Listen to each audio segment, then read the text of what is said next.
George F. Will, author of Restoration. One word I think probably got more attention in your book than any other one was the word careerism. What are you getting at? I'm getting at the fact that something has changed in American politics, that we now have people entering politics, particularly legislative life, hoping to, planning to, determined to have careers there, to stay there as long as possible, and using all the many facets of the modern government that permeates our lives in so many ways, all its myriad regulating and subsidizing activities to further their career. The Founding Fathers didn't worry about careerism, in part because the general sense was that people rotated in and out of offices naturally, and they'd go to Congress, then they'd go back, say, to Virginia, which they considered far superior in dignity and importance to the federal government anyway, which in many ways it was. So the idea that people would come to Congress, live in rooming houses in a smelly, disgusting city, and make a career of it was no problem to them, because it was, the motivation wasn't there.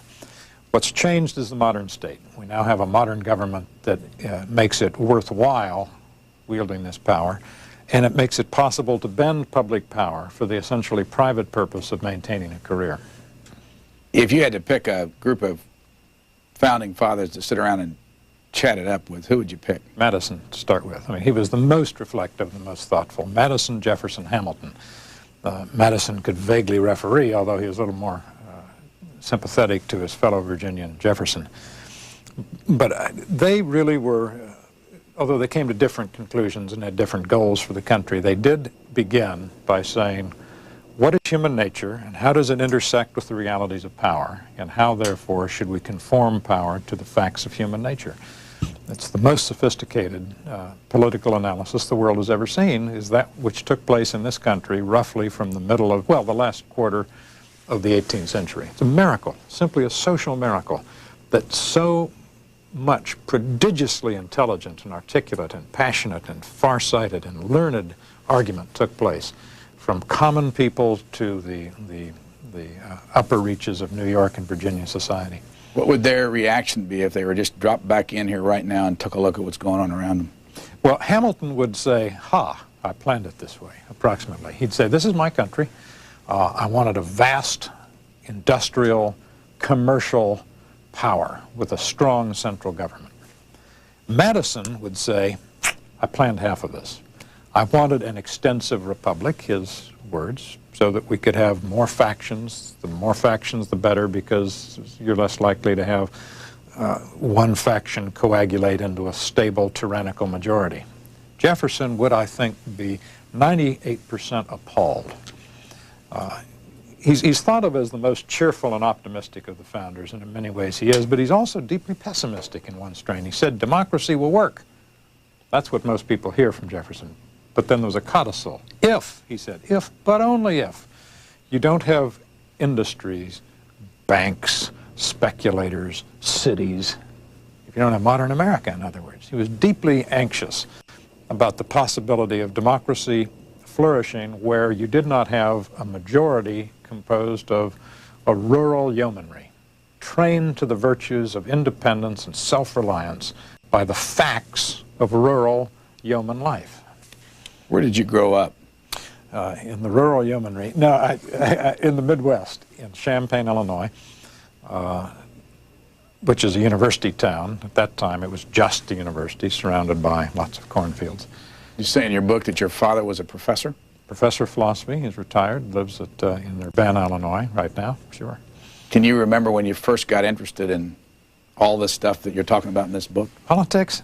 Basically, I was interested in baseball until I was a junior in college, approximately. Then I began to get interested in other things. I remember the Truman Dewey campaign of '48. I was 7 years old at the time. I remember the hoopla, and it was all very exciting. I remember, I believe, in 1952, Taft, while contesting for the Republican nomination against Eisenhower and others, came to Champaign High School, and I remember going to see them there. But I didn't really get interested in politics until late in my college life. Was your dad political? Well, not really. Or your mom? They were sort of academic liberals. They voted in the 30s for Norman Thomas several times, I think, socialist candidate. They were, as most academics were, and certainly in Illinois. They were supporters of Governor Stevenson against Eisenhower. But they've followed, I won't say their son, but they've followed the trend of the country a little bit to the right since then. Did you have brothers and sisters? I have a sister, lives in Newport Beach, California. Is she political? Not terribly, no. One of the things you talk about in your book is term limits. That's the meat of the book and what you want out of all this. But I want to ask you what midnight baseball, Pat Schroeder... Basketball, midnight basketball, yeah. Excuse me. Midnight basketball, Pat Schroeder and term limits have to do with each other. Well, it was kind of an epiphany. I mean, I know all the arguments against term limits because I used to make them. I was opposed to term limits for a long time, for lots of reasons. You don't change the Constitution lightly. You do not limit choice lightly. You have to have a good reason. And then one day I found myself making the usual talk, and I said, I'm against term limits, because if we didn't have the seasoned professionals we have in Washington today, we wouldn't have the good government we've got today. And then I said, you can't say that with a straight face. And I used to say, we can't have amateurs in Washington. Then it dawned on me that amateur, the word amateur comes from the French word meaning to love. It's someone who does something for the love of it. Not a bad motive, even in the federal city. But one of the little epiphanies I had on the road to conversion on the subject of term limits occurred when I got up in Denver one morning and read a headline in the Rocky Mountain News that said that Congresswoman Schroeder had got the committee, one of her committees, to vote an appropriation to make a federal project out of the Midnight Basketball program. Let me tell you what that is. Midnight Basketball League actually I think started somewhere around Washington in suburban Maryland, but basically became a conspicuous and well-publicized phenomenon in Chicago, where it plays basketball leagues in the middle of the night. It takes at-risk young men, basically inner-city black men, 17 to 22 or 3, and gives them something to do after midnight when they might otherwise be in trouble. It's funded by the private sector with some help from the city government of Chicago. Uniforms, referees, award banquets, league standings, the whole thing. It's a great program. I wrote a column about it, big mistake, because then it came to the attention of the people in Washington whose premise is that any good idea should be a federal program. This goes without saying.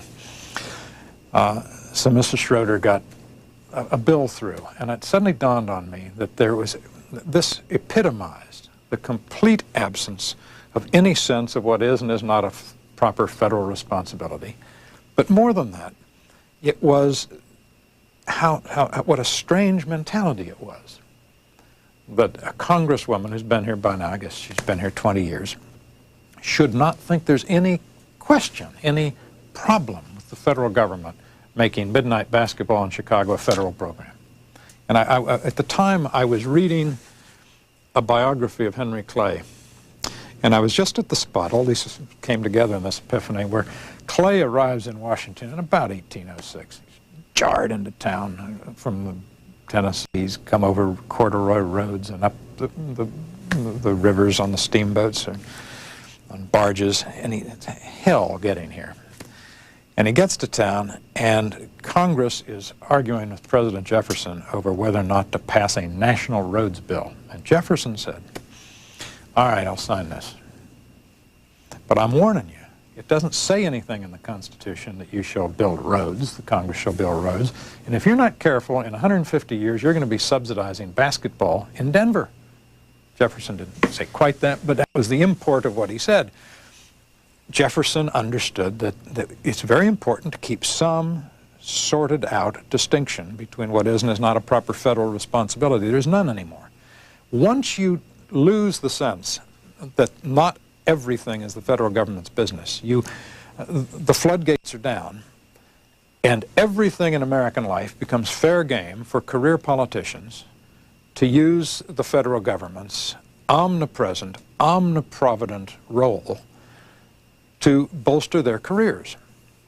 You see, Brian, some intelligent men and women in America think the government doesn't spend enough of the gross national product. And some intelligent men and women say it spends too little. And some, no doubt, even believe the federal government is spending just the right amount of the national wealth. No one can defend the pattern of federal spending because it is driven in large measure by careerist impulses. You say in the book that you finished this in July. Keep referring to That's July. Right. That's right. I mean, this book was rushed out. It was rushed out. It was. I mean, I started writing it less than a year ago, turned the manuscript in, quit making changes on it in July, and it was shipped in late August. And that's very fast for a book. And we did it in part because there are 14 states this year, 15 until they've knocked it off the Nevada ballot, but there are now 14 states that have term limits on the ballot where they're going to try by state action. It may be constitutionally problematic, we'll litigate it later, but by state action to limit the number of consecutive terms their U.S. congressmen and senators can serve. The reason they're going that route in these states is, of course, that the careerists in Congress won't even let term limits come to a vote. Ask yourself this. Poll after poll indicates that between 70 to 80%, I saw George Mitchell, the Senate Majority Leader, concede the other day, about 80% of the country favors term limits. Every region, both parties, both sexes, all ethnic groups, everyone's for term limits. Can you think of anything else in this country that 80% of the people want and Congress will not even allow to come to the floor for a debate and a vote? Where is the term limits bill? It's bottled up in the Judiciary Committee of Jack Brooks, who's been here, I believe, 40 years and is himself an eloquent argument for term limits. Never passed the House. No term limit. I've never been brought to the House floor in the history of the House. I don't think so. You tell a story about an O'Daniel from Texas. Pappy, pass the biscuits, O'Daniel. Great man.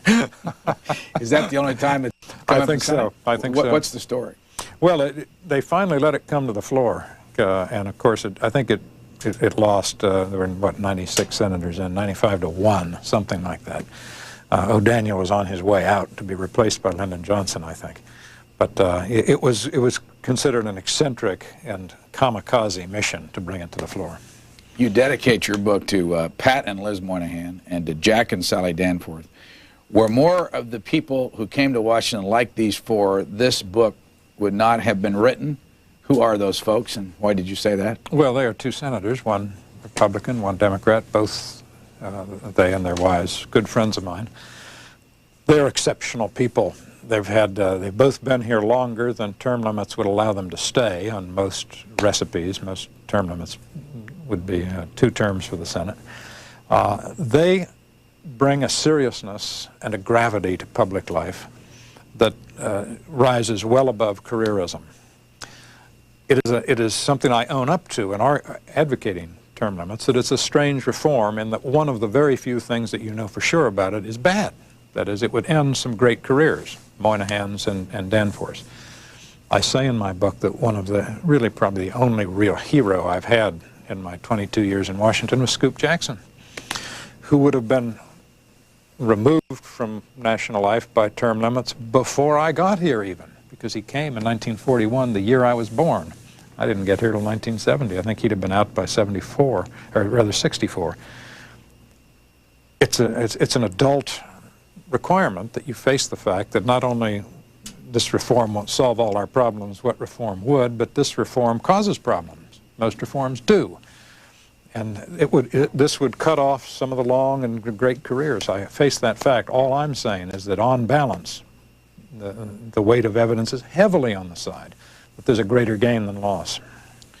Back to Senator Danforth and Senator Moynihan, they don't think alike, do they? Nope. How would you define the politics of Pat Moynihan? Well, he's been all over the map. I mean, he's been prematurely correct on a number of issues. He was a black family, most notably. He got in huge trouble 25 years ago for anticipating what has come to pass, the crisis in that institution. He's one of the very few genuine intellectuals in politics. I'm not saying you want politics full of intellectuals, but a leavening, sprinkling of people who actually read books and write more than I write is very good for the institution. Jack Danforth is a thoughtful, educated man, ordained Episcopal priest, graduate of the Yale Law School. I think he got a Yale Divinity and a Yale Law degree the same day. I don't think anyone's ever done that. Are they for term limits? Jack, no, shortly. Pat, emphatically not.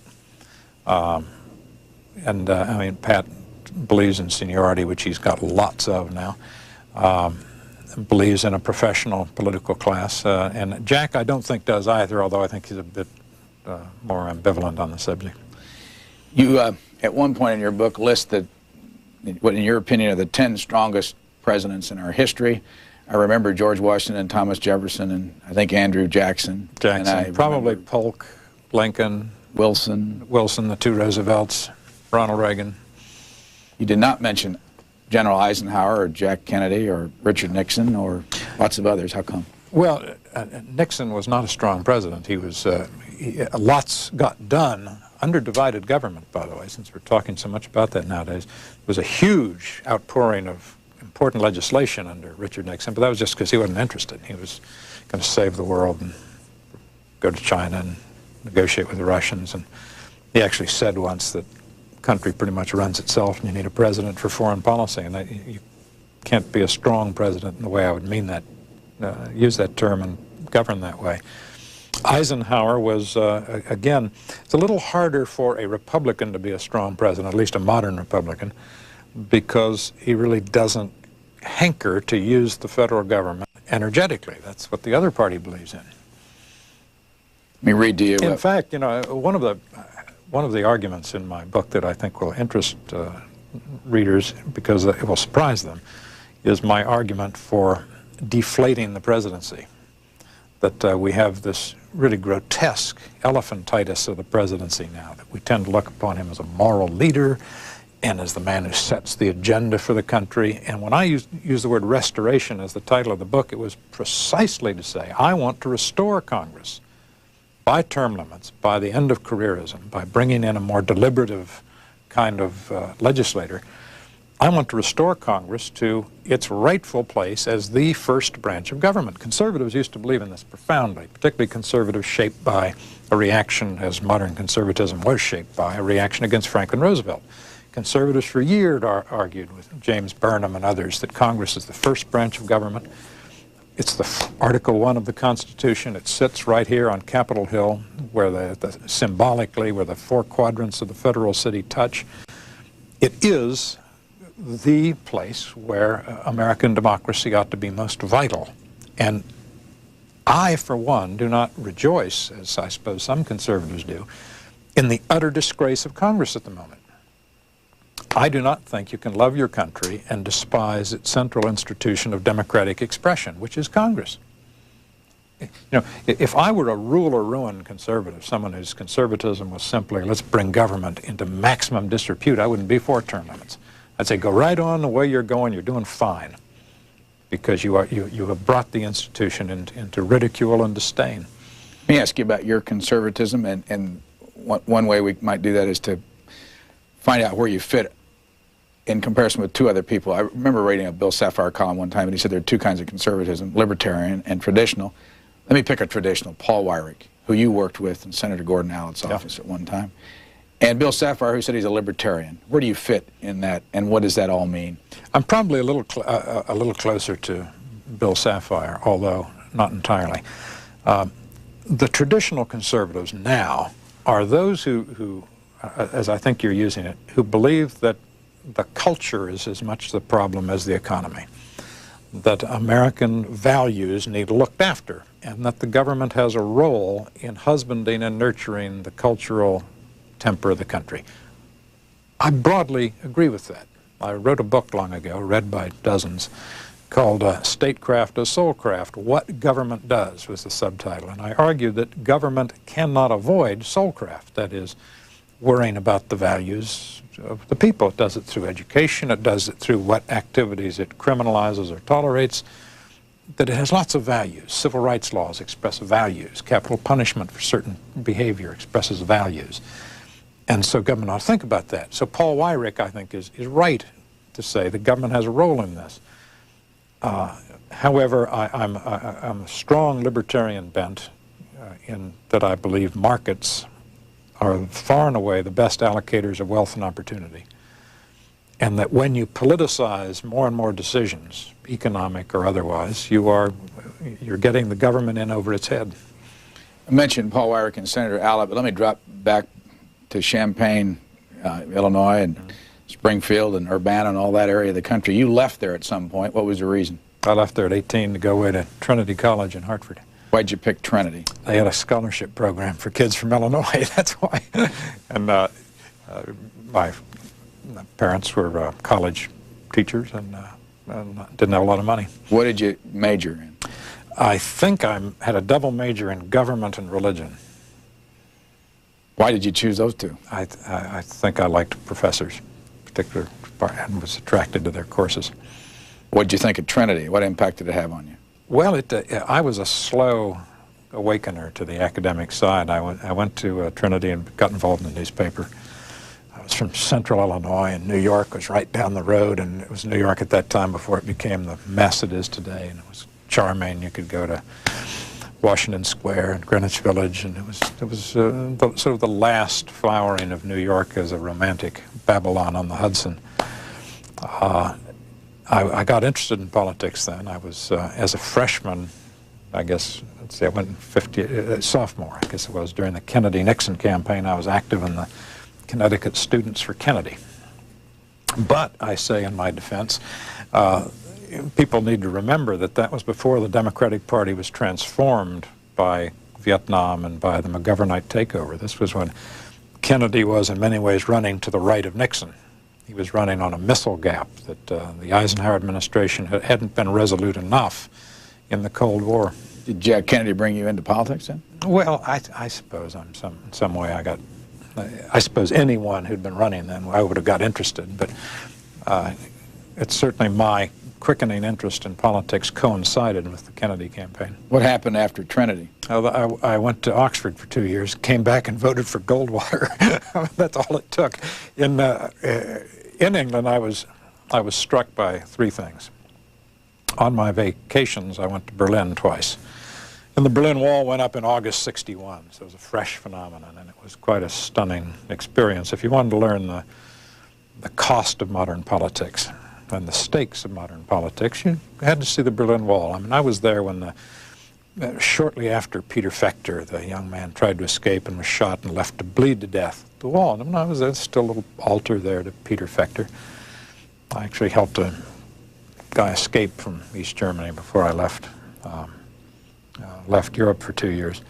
That was one thing, was seeing the Berlin Wall. The other was seeing Britain having its social energies suffocated by statism. Tory socialism as much as labor socialism. Just a general sense of government overreaching and overbearing and vanity of a government that thought it could plan the energies of a complicated people. Third, there were, just by luck at Oxford at that time, a number of Americans who were interested in Friedrich von Hayek. Milton Friedman had just published Capitalism and Freedom. There was a little organization in Eaton Square in London called the Institute of Economic Affairs, which was Hayekian, Milton Friedmanite. George Stigler was publishing some of his libertarian defensive, moral as well as economic defense of capitalism. So there was a very lively culture there then. A young, very young, female conservative politician named Margaret Thatcher was interested in what the Institute of Economic Affairs was doing. And did you know her then? I didn't know her then, no. Later, however, she included some of their people on the honors list. So often people that are sitting in that chair you're sitting in say they went to Oxford. How did you get there? I mean, what? My father had taught there. He'd just been over and had been a lecturer there and spent some time there, and he knew some people at Magdalen College. Why do so many people want to go there? Well, then it was quite preeminent, more so than it is now. And it's interesting that in this presidential campaign, George Bush has said, this man Clinton, he went to Oxford and hung out with all those left-wingers and acquired a thirst for social engineering. As I say, I went to Oxford and came back and voted for Goldwater. Didn't have at all that effect on me. But Oxford was, I have to say, more luminous then than it is now. Oxford made a huge mistake. And it made an exception to its general policy and refused to give Margaret Thatcher an honorary degree. And she didn't get mad, she got even. And I think Oxford has had some funding problems. There's been a brain drain from Oxford. principally to the United States. Were there others there with you that are now in American politics here? At Maudlin, when I was there, a young man named David Souter, now on the Supreme Court. Did you know him? I did know him, yes. Does it surprise you that he's now on the Supreme Court? Yep. It doesn't surprise anyone. I mean, he's a guy you eat breakfast with at age 22 you don't think of as a justice. You came back from Oxford what year? 64. What'd you do? Voted for Goldwater. Beyond that. Well, I'll tell you, I voted for him by absentee ballot from Illinois while I was at Princeton for 3 years, 64 through 67, getting a PhD in political philosophy. I remember vividly that there was a faculty poll and Goldwater finished third. I don't remember who it was finished second. Of course, Humphrey, Johnson-Humphrey ticket, and then some madman from California, doubtless appealing to the liberals on the faculty. What'd you do then? I taught for a year at Michigan State. Why'd you pick that? They picked me. I mean, you know, they offered me a job. And I was glad to go back to the Big Ten, back to the Midwest. And then I got a very attractive offer and went to University of Toronto, where I was when one day, out of the blue, I got a call from the office of Gordon Allott, of whom I had never heard. He was a senior senator by then from Colorado. You were at this time working for the other Colorado senator, Peter Dominic, and they said that Dirksen had died, and they were shifting the Republican leadership around, and Gordon Allott became, I guess, the number 3 ranking position it was then, chairman of the policy committee. He had some more staff slots to fill, and he wanted a Republican academic to do some writing. Well, Republican academics were pretty thin on the ground in those days, and through sheer luck, someone at the University of Denver who'd known me at Princeton told him I was in Toronto, and the phone rang. So he said, come to Washington. I never looked back. Did you ever find out how they found you? Yes, through a colleague from Princeton who was teaching at Denver, and I guess Gordon asked. But was it Denver. was it? Oh, it was a senator that found you. It wasn't Senator somebody on found the me. staff. That's right. What was that experience like? Working on the Hill? It was great. It was 3 years was probably long enough, but it was it's a crash course in American politics, a great immersion, and a wonderful institution. I mean, I loved Congress then, love it now. One of the reasons I wrote the book. What impact did it have on you working up there? Well, I got to admire a great many of the people, a great sense that there's a lot of talent there, a lot of public spiritedness, a lot of intelligence, a lot of the opposite of that also. And that's the questions how to find the balance and how to encourage through perhaps institutional reform, one of which I think term limits is, an increase in the ratio of public spiritedness to mere careerism. After that, where'd you go? After that, I started writing a column instantly. Where? Well, I'd written a couple things, both as an academic and while on the Senate staff for National Review, and I called Bill Buckley and said, I think you need a Washington editor. And essentially he said, okay, do it. I mean, that's the way Bill often ran National Reviews. He'd spot people. You know, most great editors are that way. They trust their instincts. And Frank Meyer, who ran the back of the book, was at that time very ill and was terminal cancer. And Bill could see he was going to have to replace someone to do the book reviews and that. And he said, can you do both? And I said, yeah. So I did. Did you make enough in that time working for National Review to make a go of it? Well, I did, actually. And but beyond that, in my 3rd year and final year on the Senate staff, I'd attended a conference on one of those politics and the media things at Kenyon College. And it was attended by Meg Greenfield. At that time, she was the deputy editor of the editorial page of the Washington Post. And she liked some of the stuff, what I said. And she said, what are you going to do? And I said, I'm going to leave at the end of the year and start writing for National Review. And she said, well, submit some stuff to us. So I did, right then in 1973. At that time, the Washington Post was just starting the Washington Post Writers Group, its in-house syndicate, principally to syndicate David Broder to a wider audience. And I think they figured it's just as easy to do it for 2 as for 1. So I went along as ballast. They said, you want to start a syndicated column? And I did, I guess in 74, January 74. And that's how it started. I'd love to say it was a heroic uphill struggle, but it was effortless. I mean, I kept saying, make me a columnist, and they said, all right, and off I went. What did you notice first when you started writing a column that people responded to? Interesting. Before I was syndicated, when I was just submitting them to Meg, I saw a movie called Billy Jack that just enraged me.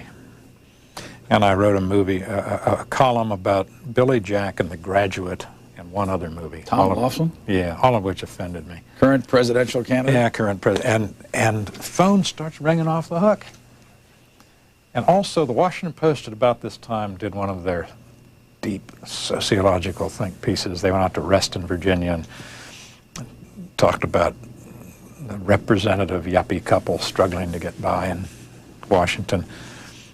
And it struck me as kind of silly pop sociology, and I wrote a column about what they'd find if they came by to the Will House to do their sociology. Phone starts ringing, people saying wonderful stuff, and it dawned on me that, you know, if you write a column about nuclear war or disarmament, people will read it and nod and then go on to something else. You write a column about your dog or your children's pets or the things people actually care about. Those are the refrigerator door columns. Those are the ones people cut out and stick on a little magnet on the refrigerator door to keep. I have ever since tried, and I don't really need to try because it's my inclination, to write at least a third of my columns off the news. That is, not just on stuff below the fold of the front page of the Washington Post, but not even in the Washington Post, maybe. A few days ago, I know this is, we're taping this to be shown a little later. A few days ago, I wrote a column on the movie Last of the Mohicans, because it strikes me that James Fenimore Cooper and Hawkeye, interesting American figures, people will like reading that. I'll say, ooh, I don't have to read about Clinton and Bush today. It's like a day at the beach. All right, column in the Post, the Washington Post Writers Group. When did you give up the National Review? 1975 was my last year. I did it 73, 74, and 75. And in 75, Newsweek came to me and said, would you like to participate in the back page as a contributing editor? And I said yes. How'd your life change because of that? Not much. Just more writing. But I love to write. See, most journalists hate to write. They like the research and they like hanging around in the journalistic culture. And then at the end, they like to see their name in print. But that middle thing of actually writing, they hate. I love to write. How do you write? Yeah, I just noticed I did that. Most people would do that. I write with a fountain pen. Big, huge Mont Blanc pen? Everything with a fountain pen.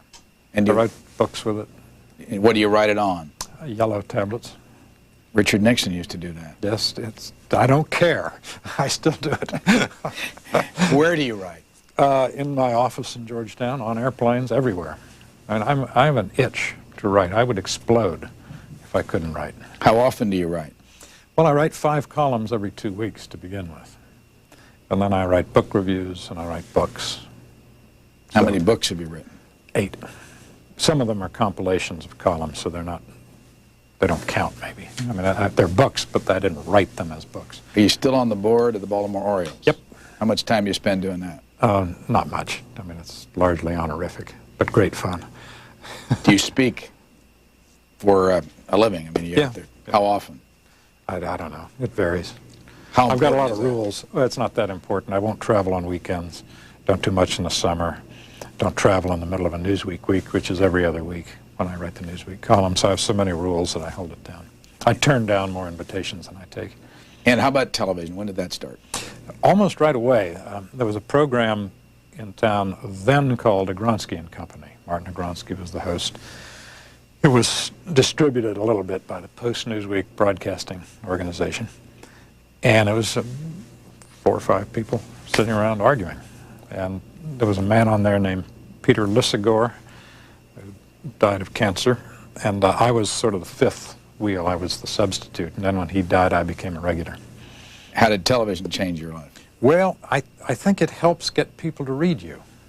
I mean, there's an obvious synergism in this, that people find you interesting on television, and God knows, usually on television, you're not on for, as we are today, for an hour, you're on for 20 seconds at a time, and it can at most whet people's appetite. They can say, well, that's an interesting mind, I'd like to encounter more of it. You can do that in columns and in books. After all this time being in the public spotlight, if you had to abandon all the things you do now, what other profession would you take up? You mean I couldn't write anymore? Couldn't write anymore? Oh, I can't imagine. I might go back and teach. Because, I mean, what the beauty of my life is, someone once asked me, if you could design the perfect job, what would it be? And I said, I've done it. Got it. I mean, I have the best job in America. I'm handsomely compensated to read and talk to interesting people and write. I mean, what a wonderful thing. So when I first started writing, I asked Bill Buckley, and it's the most frequently asked question of me now. I said, Bill, don't you ever have trouble coming up with things to write about? And he said, no, the world irritates me 3 times a week. And the world irritates or stimulates me or amuses me many more times than that. I have never, ever had a day when there weren't 4 or 5 topics I could have written about. In the middle of your book, you talk about George Bush. And you say, poor George Bush.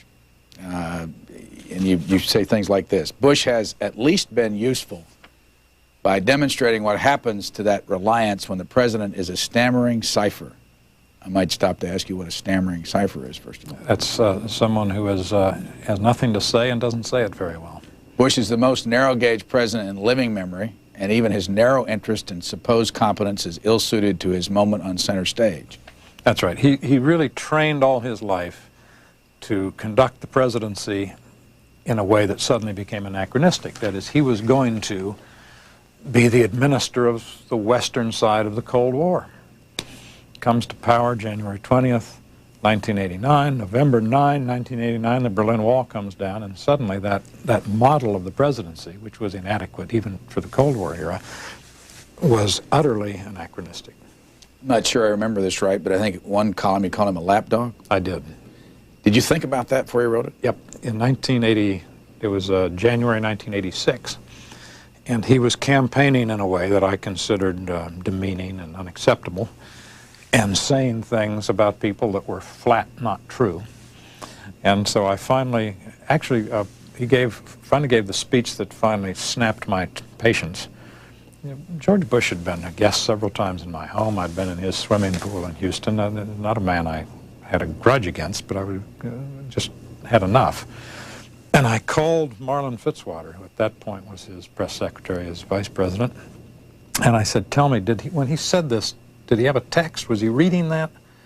Or was he winging it at the end of it? You know, at the end of a day, you're tired and you're winging it. That's forgivable. He said, no, he had a text. I said, that's enough, and I wrote the column. You ever talked to him since that day? Once. He was on the Brinkley show in February '88 during the Iowa caucuses. Was he cordial? Chilly. I don't blame him. I mean, I've said harsh things about him. That's the business. And what happens when you do that in a town like this? Well, nothing much. I mean, You get closed out of social events? no.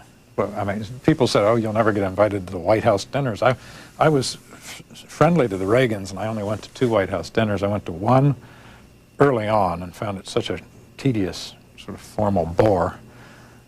The last, I wouldn't go to any others. I'd get invited, and I'd say, thanks, don't invite me. And I finally went to my second one because Gorbachev was there. But that's not why I went. First Lady Nancy Reagan called me and said, if you come, you can sit with Joe DiMaggio. So I did. It was a great experience. Another man you criticize in your book is Newt Gingrich. Mm-hmm. I mean, one would think, given the politics of Newt Gingrich and your politics, that you'd like him. Well, there's a difference, a yawning, growing difference, I'm afraid, between Newt Gingrich's rhetorical and his actual politics. Newt Gingrich, I make a case in there about an example of the way he campaigned this year in his primary election down in essentially a new district in Cobb County, Georgia, which struck me as just exactly what's wrong with career politicians. That is, that someone saying, send me to Washington and I will regard it as a foraging expedition. And my role will be to do as much for Cobb County in the way of bacon, pork, and other goods and services that I can bring home. And I said, that's not deliberative democracy. See, most people, Brian, advocate term limits because they say, well, we want to make Congress closer to the people. Not me. I want term limits to establish a kind of constitutional distance. I believe that's a phrase that I got from Professor Mansfield, Harvey Mansfield of Harvard. I want people who are not determined to be responsive to every tremor of appetite from every organized interest in their district. I want people to say, no, I'm going to be able to say no. I'm going to be able to cast some unpopular votes, because if I'm defeated, it's not personal oblivion. It's not annihilation, because I never planned to make my life in Congress. What's this? Well, that's a Rorschach test.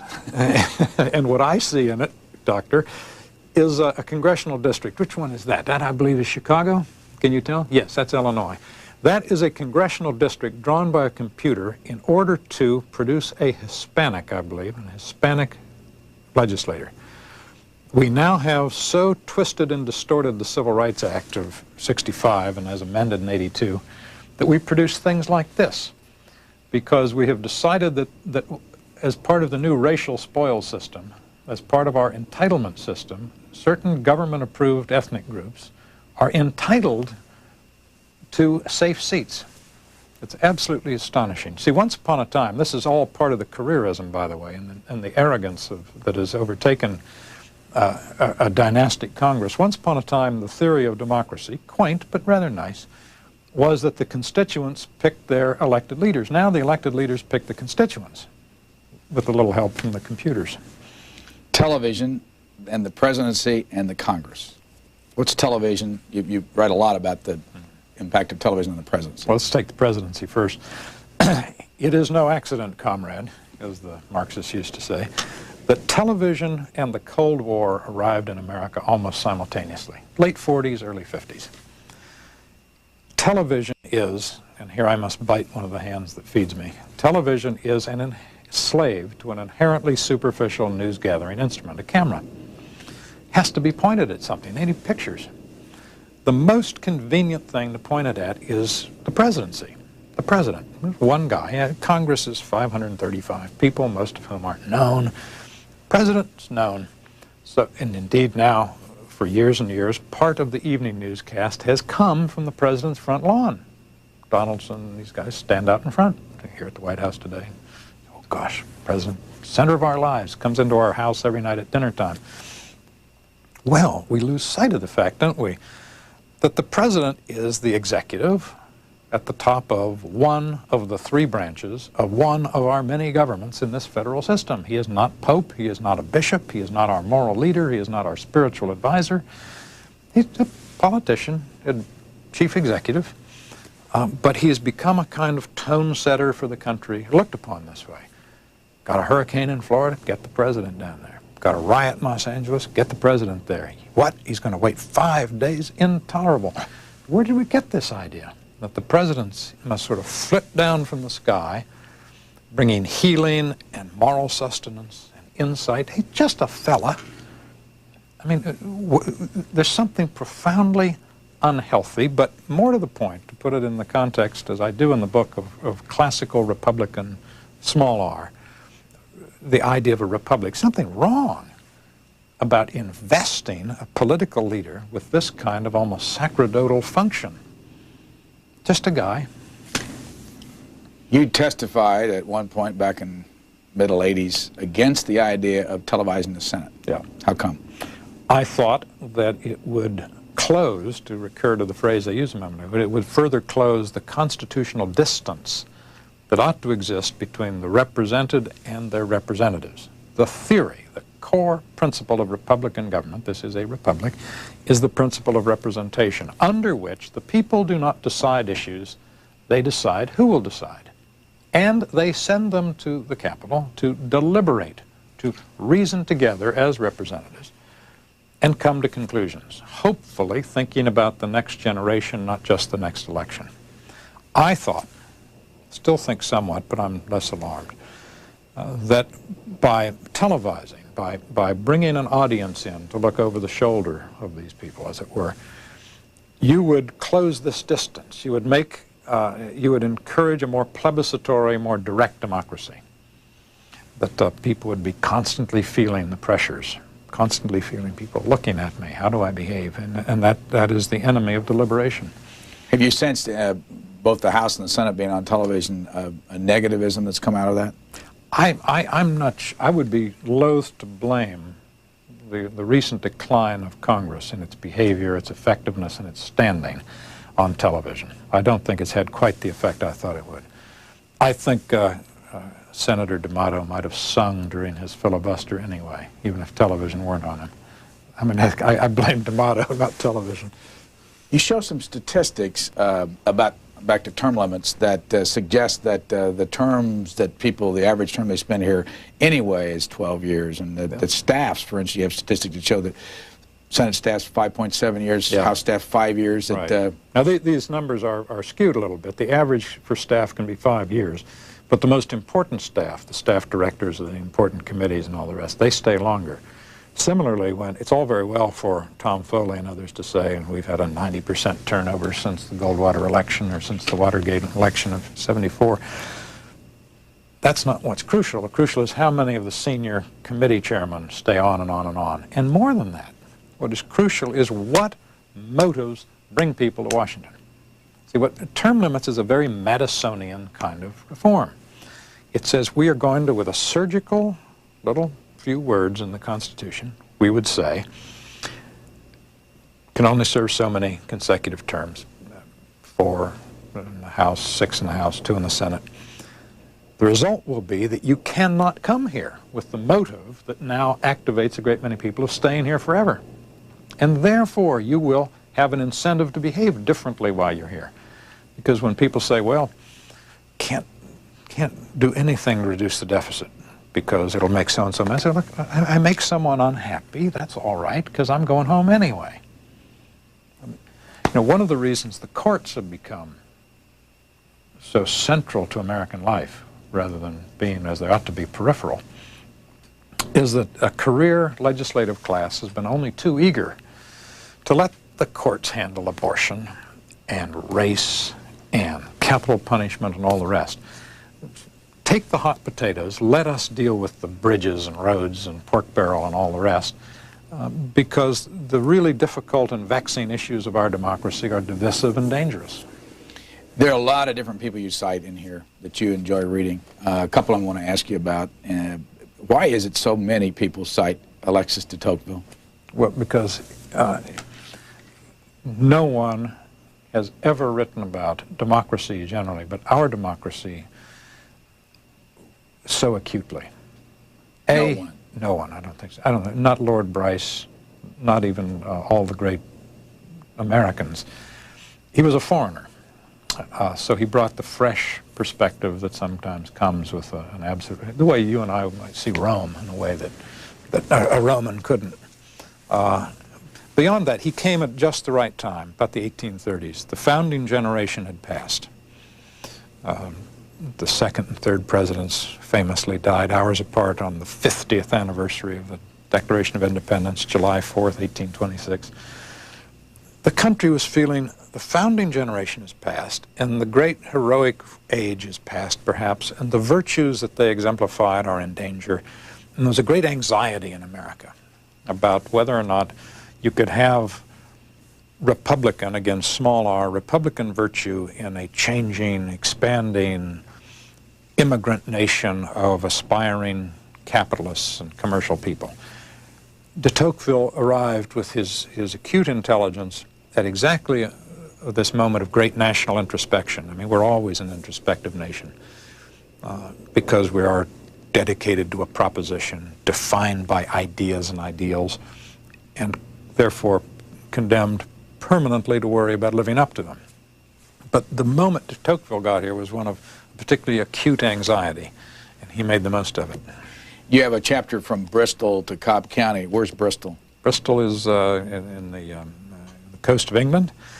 It is where Edmund Burke was elected to serve in Parliament, and he got up to give a speech thanking the electors at Bristol, as was the custom then, still is in many ways. And he said, by the way, thanks, for sending me to Parliament, but I have news for you.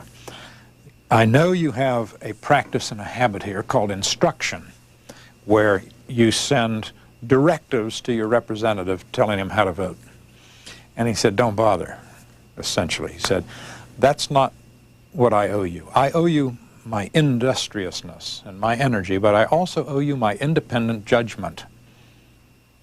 Because I'm not sent there as an ambassador from Bristol to a foreign capital of London to represent your interests against others. I'm there as an Englishman to represent the collective corporate interests of the nation, and to do so with independence, so don't bother jerking my leash. I'm taking the leash off. Very nice. Who is Gibbons? Gibbons? Which one? The rise and fall of the Roman Empire. Oh, Edward Gibbon. Went to my college at Oxford, actually, 200 years earlier. Wrote the funniest book, perhaps, most sustainedly witty book in the English language, The Decline and Fall of the Roman Empire. Is it worth reading, by the way? Oy vey, yes. Does it relate to all to what we're talking about here in this country? Absolutely. It's about an overextended, sprawling political entity that lost touch with its virtues. Make of that what you will. Quote from your book, America is still a world-class producer of something, cynicism. Why? Well, in part because we have high expectations for us, that we had this luminous founding moment. We had this elegant founding generation. We have these great founding documents. We are dedicated to a proposition, as Lincoln said at Gettysburg. And we have always, therefore, a natural gap between these great standards and our actual practice. So that needn't produce cynicism, but it produces skepticism. But also we are skeptical about government as an enterprise. Our philosophy of government from Locke down says, look, government's necessary, but it's a necessary nuisance. And it's not central to our lives. It's to iron out the imperfections of social man. And therefore, it's not a great enterprise and should be kept at a distance and kept down and kept in its place. So we tend to be skeptical and sometimes cynical about people who want to go into government. What are they doing that for? They should go work for IBM, do something useful. You know. So then, third, there is the fact that the behavior of the modern political class has made people cynical, just has. People look at them and they say, they are thinking of themselves. They are thinking of their careers. What do you think of what over the years people have said about you, that you are the conservatives, liberals love to endorse? Well, I think they may have once, but I don't think they do so much anymore. They started saying that about me early on because I started writing a column the week that the Watergate cover-up began to unravel before Judge Sirica. And I decided early on that Nixon knew that Nixon was guilty, and that he was going. I mean, very early on. And this was, by the way, a big problem for National Review, which had just hired me. And it was a problem for Bill Buckley because a lot of his supporters didn't like this. And to Bill's great credit, not once, and I was costing him money, I mean, contributors to the magazine. And I was costing him subscribers and costing him mental suffering. Not once did he try and deflect me from my judgments and course. But anyway, I was early on anti-Nixon. And that endeared me to some people who later, when I was an advocate of Ronald Reagan, decided that I wasn't such a good guy after all. As you look ahead, and if Bill Clinton wins this election, what will it do to your life? Well, it'll be good for me in several ways. Politics will be more interesting because the Bush presidency has been so singularly sterile of ideas, on the domestic front particularly. I mean, the great arguments of political philosophy about fairness and equality and liberty and justice basically concern domestic affairs, how people ought to live together under a common sovereignty. And when you have an administration bored to tears and boring, about domestic affairs, it's harder to find interesting arguments with it. Second, it'll be more fun to have a Democrat in for a while, because as a conservative, and therefore someone basically disposed to the Republican Party, the Bush presidency has been embarrassing, because it's taken the great momentum and enthusiasm and political energy of the Reagan years and dissipated it in 4. Just a short time left. What will Ross Perot's place be in history? A blip. What was his impact on this year? I haven't seen much impact. I mean, he did add when he got the representatives of the 2 campaigns down there to kowtow and grovel and pander and stroke his ego, he did add, I suppose, a cubit to the public cynicism about both parties. But beyond that, I don't think he's had much effect. Other books in George Will's little catalog that he wants to write? Yeah, I don't know what they are just yet. But if I'm not writing a book, I feel I'm not doing my job. One last question. If you had to live in another time period besides this one, which one would you favor? I suppose the Gilded Age, when America was terrifically creative, assimilating vast hordes of wonderful immigrants and uniting the nation with steel rails and building its industrial base. The Gilded Age, a much maligned era. That year would have been best year? Best year? Oh, I don't know. 1890. Pick a year. Here's what the book looks like. It's George Will's latest, called Restoration, all about term limits. Thank you for joining us. Glad to.